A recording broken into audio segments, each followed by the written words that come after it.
All right, everybody. Hey, hi, hello, and welcome back to another episode of the Aspiring Adult Podcast.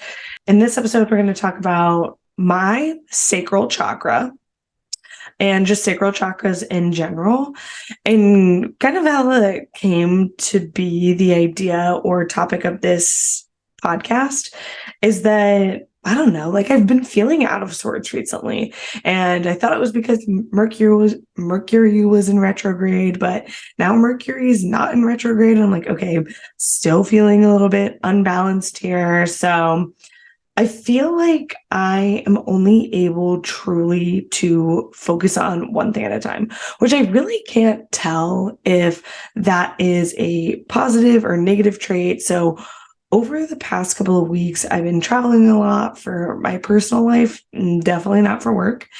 And when I'm on these trips, I really want to focus on my time with whoever I'm going to visit. So I went and visited my brother in Virginia earlier this month, or not earlier this month, I guess at the end of May. I went out to LA and I visited my best friend Alex and my other best friend Nick. And I could not be less inclined to be on my phone, which I know that sounds really weird to say in a negative connotation, but for me, I feel like a lot of my productivity comes from being on my phone. And by productivity, I mean creativity revolved around my podcast and revolved around my social media promoting the podcast. And so if I'm not on social media promoting it, I feel like I'm being lazy or not creative or not really doing things that are serving for my podcast. And I know I say these things, and if you follow me on Instagram or social media, you're probably thinking, girly, you were 100% on social media because you made a Instagram post every single day that you were in LA. Yeah, no, you're completely right. Hit the head on the nail on that one. But yeah, I did post every single day that I was in LA. And I would really like to go off on a tangent about this because posting on social media should be the sixth love language. And I just Googled it, and love languages were created in 1992. Like, come on, let's be a little bit more progressive, a little bit more modern, a little bit more Gen Z, a little bit more tech. So, I mean, like the .com era started in 1995. That's 3 years after the creation of love languages, which that's kind of wild to think about. Like, there was a time without internet. Anyways, so let's modernize love languages and let's acknowledge that posting on social media about someone does not fit under the buckets of words of affirmation, physical touch, gifts, acts of service, quality time. Okay, so posting on social media about my friends is a love language, which clearly posting about them every day truly means that I love them so very deeply. And that's not because I think that the pictures that I'm posting are absolutely tremendous or amazing. I am moreover a caption gal. I would say that my actual photo game is very mid-level, but my captions I'm extremely proud of. And if someone was to look at my Instagram, or when people do look at my Instagram, they always compliment my captions. They never compliment my photos, which I mean, sometimes they're like, oh my God, you look so good in this picture, or this is such a cute picture, or whatever. But that means less to me. I prefer the validation about my captions. So again, I really think that my caption game is very strong and I'm very proud of it. But anyways, so when I visit my friends, I want to be in the moment. I want to be with them. Is that a crime? Absolutely not. I would dare say that that is a healthy behavior. I am no therapist. I am no mental health coach, but yeah, I would go and say, as far as saying that that is a healthy behavior. But with that being a healthy behavior, I feel like I'm also compromising on other aspects of my life, such as fostering my podcast, engaging with creativity, and focusing on my spirituality. Because when I'm with my friends, I feel like I'm only focusing on being with my friends and kind of being a chameleon to that environment and really only doing things that I want to be doing in that moment and may not necessarily be like the most self-serving or most beneficial overall. So when I'm choosing to focus only on being a chameleon to that environment or to truly only being with my friends and being present with that moment, it feels wrong to only focus on one thing. And when I say it feels wrong, it's because I have an expectation of myself that I have to be everything to everybody all of the time. And my podcast, for instance, is one of the few things that I solely do for me. So when I don't focus all of my energy on it, I beat myself up for it. I beat myself up for it. I become dejected. And I'm not really sure if dejected is honestly truly a word. It's a word that I frequently use, and I frequently use it in front of other people who I think are very well antiquated with the English dictionary, but I could be wrong. And I just use that word with such conviction that they believe me that it's an actual word. But I'm going to continue to use it until somebody tells me that it is not a word. And yes, I could easily Google if it is a word or not. I just choose not to because I think it's kind of fun and playful of me to use a word that might not exist, but other people choose to accept.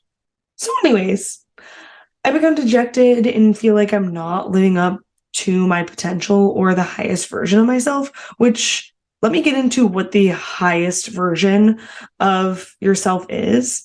So if we recall a few episodes ago when I talked about meditating to the highest version of myself to gain insight about myself, how I would describe this highest version of yourself is basically the optimal version of you. Or if we put it into analogy, if you remember when you were younger and you were like middle school or elementary school age and you had an older sibling or maybe an older friend or just knew somebody that was older than you, say maybe in middle school or even college, and you idolize that person. Like if your brother or sister was having that person over, you put your best outfit on, you put makeup on, you tried to be this amazing version of yourself because you thought that that person, that your brother or sister's friend coming over, or that girl that you saw at the mall when you were shopping with your mom at Limited 2 was the coolest human you have ever seen in your entire life. And you wanted to do everything in your power to be viewed by that person as someone who is equally cool, or you wanted to emulate that person. That is how I describe or picture what the highest version of yourself is. So you're constantly trying to be that cool girl or that cool girl or that cool older person that you idolized when you were younger. So that's kind of how I put in perspective what the highest version of yourself is. But anyways, when I'm not living up to what I think I would do or the highest version of myself would do, I feel extremely defeated and kind of fall into this lull that definitely defies what the highest version of myself would do in that instance. So for instance, coming back to Boston from LA, me, like the absolute wackadoodle that I am, I booked a red eye from LA to land in Boston at 5:45 a.m. on Tuesday, thinking to myself, yeah, I normally wake up at 5:45 to go to the gym and then from the gym go straight to work, but didn't really conceptualize the fact that before I wake up at 5:45 to go to the gym, I get a full night's sleep. Like I'm not laying on an aircraft with hundreds of other people traveling across the United States at hundreds of miles per hour at thousands of feet up in the air. That didn't really cross my mind. So I thought that it would be super easy and it would be like I'm basically starting off the week on the right foot. Mistake. That was a mistake. I should not have done that. I felt fine for the entire day, like the entire workday. So I landed at 5:45, came back to my apartment, showered, dropped off my luggage, and then took the bus back into work. And then kind of just worked like a normal day. I felt fine. I drank a cup of coffee, which is very unusual for me. I don't typically drink coffee, but it was like, okay, need to pick me up, need something, need caffeine. And yeah, felt very normal. Then when I got home, I absolutely hibernated for 12 hours. Like came home, took a nap from 5 p.m. to 9 p.m.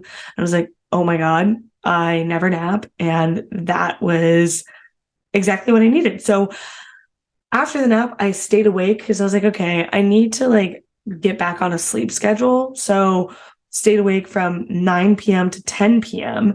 and then went to sleep at 10 p.m. until 5:45 a.m. when I get up for the gym normally. And then decided that I was going to sleep in a little bit further because I deserved it and I need to not like treat my body poorly, and that if I need rest, I should give myself rest. And so I skipped the gym that morning, which in retrospect probably was not a great idea. After a day of doing that, I pretty much continued that for the rest of the week. So came home, pretty much went to bed every night that I came home after work, which, okay, sounds stupid when you say it like that, but I get home at like 6 p.m. That's 5 hours. My bedtime is typically 11:20 p.m. So that's 5 hours that I could be doing things that I was just sleeping. And then in the mornings, I was continuing to sleep rather than getting up, going to the gym and doing work for myself before I do work for somebody else, which is a huge mantra that I like to live by.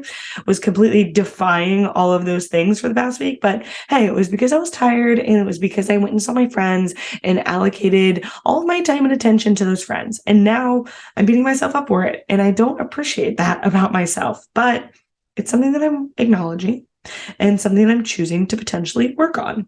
And so I continued the rest of my work week like that. And obviously, since I started my work week on a Tuesday, it was only a 4-day work week. And then the weekend hit. And because I'm a natural born people pleaser, I like to be everything to everybody.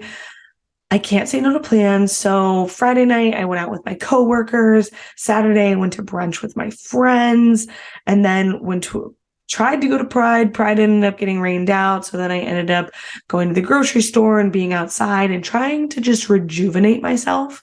And then ultimately ended up being exhausted and going to sleep again. Then Sunday, I was like, okay, this is my hard reset. I'm going to absolutely drive into the things that I want to be doing. I'm going to record my podcast. But instead, I was a people pleaser again. I ended up going to the beach with a friend. And then I ended up going, which I would not change anything about how my Sunday went, but I did not do anything that was really something that I intended on doing, or I did not work on my podcast the way that I intended on doing, which really inhibited my creativity. But at the same time, I would not change any of the events of my Saturday because I'm an extrovert. I get all my energy from being around other people. And so I went to the beach with one of my friends who I haven't seen in a while, and I ended up connecting with her on her spirituality and kind of came to a realization that we shared a lot of common interests in spirituality and learning more about how all things tend to be, or how everything is connected, and really just talked about potentially going to Sedona for a trip to discover more about our spirituality, or even a trip to India. So those are two really cool things that came out of me going to hang out with this friend that I haven't seen in a while at the beach, which is near a body of water in like fresh air. So definitely a very healthy thing to be a part of. And then I went and played tennis with a friend, and we talked about my relationship with work and how I value my time at work and how I have placed an emphasis on things that have been a little bit more self-serving for me at work, and how I'm leveraging my current position to be something that is more beneficial for me, and kind of reframed my mindset about being a corporate girly in a very positive manner. And then later that evening, I went and had s'mores with some of my other girlfriends, which that was just a really good time because that helped stimulate my childlike experiences, because how often do you get to sit outside and make s'mores with your friends? Not very often. And I would highly recommend it because s'mores are delicious and it's really fun to make. So again, I would not change anything about my Sunday. However, I would like to prioritize things that I actually set out to prioritize in the first place. So if I say I'm going to work on my podcast, I wish that I would just do it. So wishing into manifesting into actually doing. So let's see if we can do that. But anyways, circling back on to how I feel like I'm gotten into this lull and really not serving my highest self. And I'd like to give my highest self a name so that way I can stop saying highest self. And immediately I want to name her Daisy because that was my alter ego in college, but that was associated with a very negative version of myself. So I'm going to refrain from doing that and instead call my highest version of myself Lily, because since I was in high school, I had been journaling to a quote unquote pen pal named Lily. And Lily is just my journal. I know I've talked about it in previous episodes, but I write to Lily for advice. And I guess without realizing it, I was writing to the highest version of myself for advice and to kind of seek out deeper insight on things. And so now going forward, I will refer to my highest version of myself as Lily, trying to do things that best serve Lily and that Lily would be proud that I would be doing.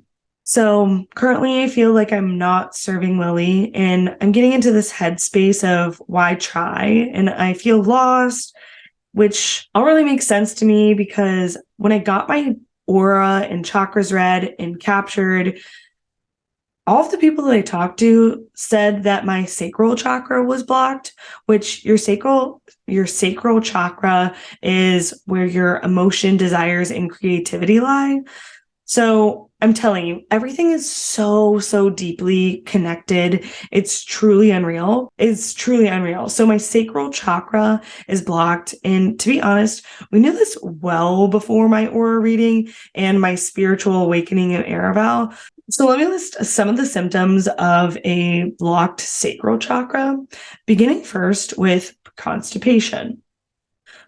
So I know that my dad is one of my subscribers and listens to every single episode, but I would like to say that if my dad had $1 for every time I texted or called him crying, saying that I can't poop, he would probably have all of the money that I owe him for my current car insurance for the past 2 years. And for those of you who have car insurance in the state of Massachusetts, you know how egregious that pricing is.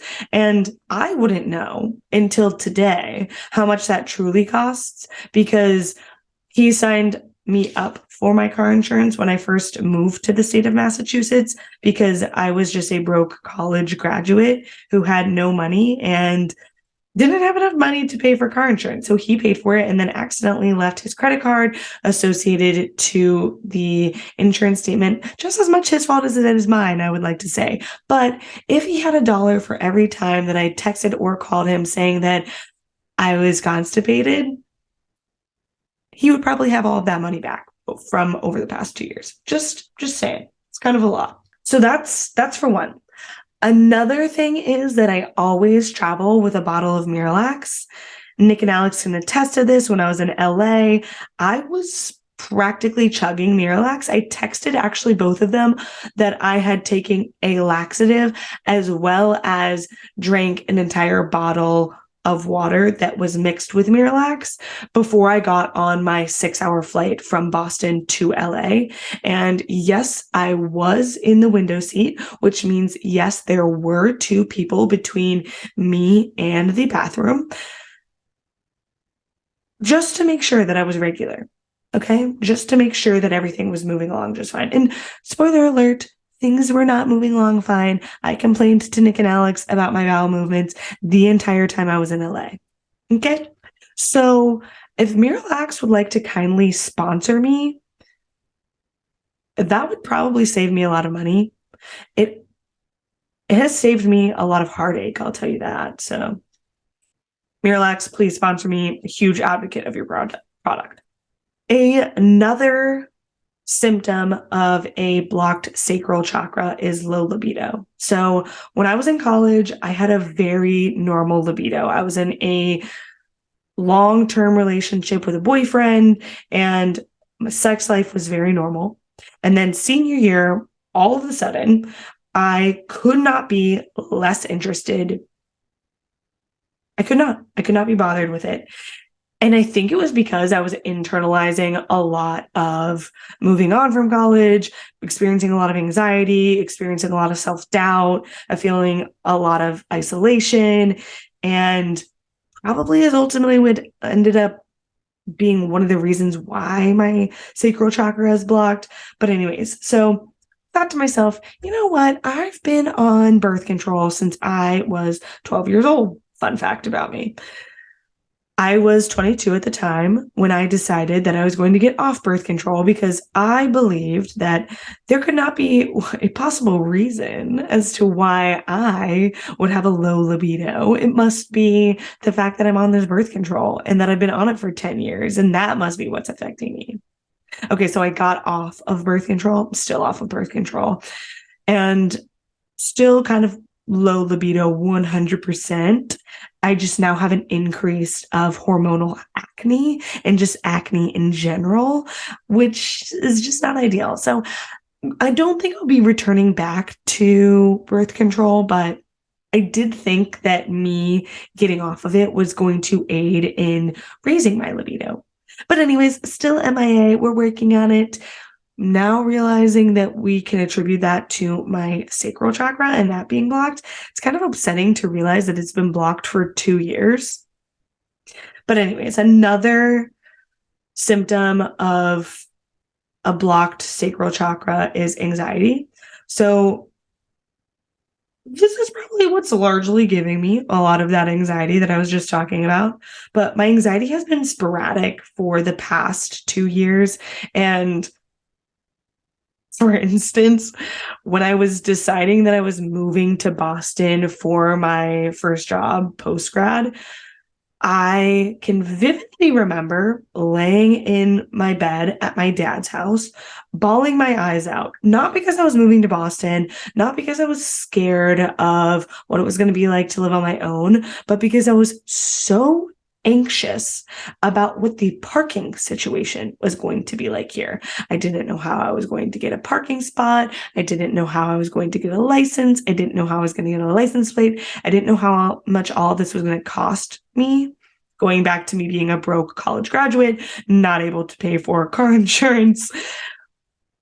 But that was causing me a lot of really an unreal amount of anxiety. Just the fact of me driving my car around the city of Boston. I can't say that I really lay awake at night anymore with like excess, or definitely lay awake at night with existential dread. I 100% do that. But something I don't lay awake at night with is that crippling sense of anxiety. So that anxiety that I was just mentioning, that I was bawling my eyes out at my dad's house because I couldn't figure out where I was going to park my car. I no longer get that, but it is anxiety about what my career path is going to look like. Who am I going to end up with? Am I going to continue my life in Boston? It's kind of just like these weird mental checks and this weird mental list that I have set out for myself that I'm not really sure why it exists, but it does. And it is causing me anxiety. So, and then to another one of the items is, or another one of the symptoms is the lack of creative inspiration. So this goes back to what I was initially saying at the beginning of the episode, where I beat myself up with a lot of negative self-talk when I'm not working on my podcast or being creative. And I really am just not focusing the amount of time that I want to into my creative endeavors, into painting, into writing, into meditating, into my podcast. And for whatever reason, it feels like it's because I'm scared of being vulnerable and I'm scared of putting that effort in and not reaping what I'm looking to gain from it. Unsure. I guess that goes back to my sacral chakra being blocked. I would say. So, okay, now that we have all of those symptoms, what does that really mean? Right? So we know that we know that constipation, we know anxiety, we know low libido, we know lack of creative inspiration are all symptoms of the sacral chakra being blocked. But what does that really mean? So the sacral chakra, when unblocked, symbolizes creative potential, the ability to harbor fulfilling relationships, as well as our sexual energy. Which I would like to point out, since my sacral chakra has been blocked since senior year, that's likely why I've probably been a serial dater for that span of time. Because I could not find a fulfilling relationship. And it's kind of scary. It's kind of scary that it is very wild to me that my sacral chakra being blocked has inhibited me from having these deep connections. And I kept looking for these explanations as to, okay, why do I have a low libido? But why am I a serial dater? Those things seem to counteract one another. And for me, it didn't make sense. But now that I know that the two are correlated, it makes complete sense. And it gives me some sort of validation that those two things can exist mutually, that I can have a low libido and I can be a serial dater. In case we haven't really realized or actualized how one's chakra gets blocked, I Googled it and found that obsessing over negative thoughts and patterns is what specifically blocks your sacral chakra. And the important thing here is recognizing that that chakra is blocked and going in and trying to unblock it. But how do we unblock it? So a quick Google search says that meditation, yoga, affirmation, and self-reflection is all going to be things that help unblock this, which makes sense because the more mindful we are about something, the more energy we're putting into it, the more that something is actually going to come to fruition. It's going to grow and it's going to be more of something that we're placing an intention on rather than something that's just merely happening as an unintended consequence of something else. So intuitively, all of that makes sense to me. And it all makes sense to me because those are things that I've been having a really difficult time with, because if I'm going to put energy into meditating and I'm going to put energy into nulling my brain, which that's essentially what you do during meditation. You try and not think of anything. You try and just focus in the moment.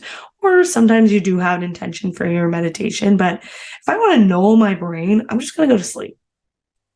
And that has kind of been what my unfortunate mantra has been for the past few weeks. So instead of meditating, I've just been going to sleep, and it's because I don't have the capacity, or I feel that I don't have the capacity to put energy into meditating versus sleeping. So I've decided just to sleep, which is a lot less mindful and a lot less restorative, which seems a little counterintuitive, but versus what I need, because clearly in these options here on how to unblock, it does not say sleep. And then going into some other items that could potentially help in unblocking this chakra. So connecting with water is good for unblocking this chakra. And this is because the sacral chakra is associated with the water element. So this one actually makes so much sense to me. And I know that I've been saying that about everything in this episode, but it is so true. Like, I started this episode kind of with the intentionality of just talking about how I'm in a lull. And then I was like, okay, how can I relate me being in a lull into my spirituality? And so got to thinking, okay, I'm in a lull, and maybe that's associated to one of my chakras being blocked. Ding, ding, ding. That was it. So my chakra being blocked, is because, so all of this ties into one another. So having all this makes so much sense, really does make sense. Like everything is tied together. And I'm saying that this body of water or water in general being like some form of remedy to this blocked chakra is because I grew up being a bath girly. And this was pre bath bomb bath girlies. Like anytime I had an upset tummy, anytime I had a headache, anytime that I felt anxious or overwhelmed, I took a bath. And that bath always, always, always made me feel at least marginally better. I have no explanation for it. It was just like if I felt nauseous and I took a bath, I didn't feel nauseous anymore. Or I felt marginally less nauseous that I didn't need to sit keeled over in front of a toilet in the fetal position for hours on end. I could actually get up and go to my bed and lay down and be miserable there.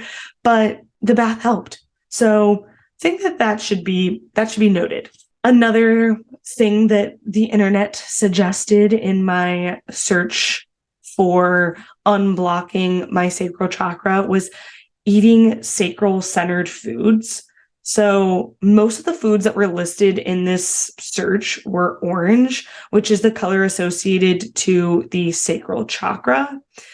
And eating orange foods or deep yellow foods typically contain high levels of lycopene or lycopene. I'm not really sure. I'm not an expert on these minerals or vitamins or whatnot, but has a high level of lycopene, vitamins A, C, and K, as well as potassium, which are key to circulation, which are key to restoring vitality, which is key to unblocking your chakra or your sacral chakra specifically. Another item that it recommended or that the internet recommended trying is doing some hip opening movements because your sacral chakra is located right below your belly button, which for those of you who know me, know that I have terrible, terrible hips. I've always blamed that on running marathons. And I've always blamed that, which it probably is true. Like I definitely don't stretch enough and I definitely need to do a better job of stretching out my hips before I run. But again, attributed into that sacral chakra being blocked. So I really just, maybe these are reaches and maybe you're like, Sarah, you're really stretching it on these. Or Sarah, you don't have to try and relate to everything, but I'm telling you, everything is related. So when you do relate it, you have some central or intrinsic pull to actually believe these things that you're thinking about, or these things that you're reading, or these things that you're trying. So I'm going to continue to relate all these things together and continue to rationalize everything that I read on the internet about my spiritual journey. Okay. And that is why we're here listening to the Inspiring Adult, because we're just rationalizing here. We're just figuring out what is going to be self-serving to us, what is going to make us feel better, what is going to unblock my sacral chakra in this instance, which I just realized I'm wearing an orange shirt coincidentally, which I don't think that coincidences really exist. This was what was laying out for me. And I say laying out as if someone has put this out for me. I literally wore it to bed last night, and this was a shirt that I just was going to put on to go to bed tonight. But coincidence, methinks not. It's orange. This whole energy that was put into the show was about my sacral chakra. The sacral chakra is orange. We're just really on that wavelength, I guess. So really going back to what I was saying earlier, everything's connected. So what I'm going to continue, and I think me expressing that my sacral chakra is blocked and all of the symptoms that causes it being blocked, and then all the things that I could potentially do to unblock it. I'm going to track this journey and I'm going to track it on my social media. And that way we can kind of see the effects of me unblocking the sacral chakra. Maybe I'll have a better relationship with my creativity outlets. Maybe I won't be as harsh on myself. Maybe my anxiety will be reduced. Maybe I'll be able to have those fulfilling relationships that I've been looking for. So we'll track that journey. We'll also track the journey here on the podcast. But I hope that this provides a little bit of insight into kind of how things really are all related to one another. I hope it provides insight on what it means to have your sacral chakra being blocked, and kind of allows for you to maybe question what chakras you might have blocked, or what chakras exist for you and what chakras might be blocked for you. So thanks so much for listening. And I truly appreciate all of the positive feedback that I've been getting about the redirection in the podcast. And I'm interested in hearing how everyone's spiritual journey is going with listening to the podcast. So thanks again for listening to The Aspiring Adult, and I will talk to you all next week. Thanks. Bye.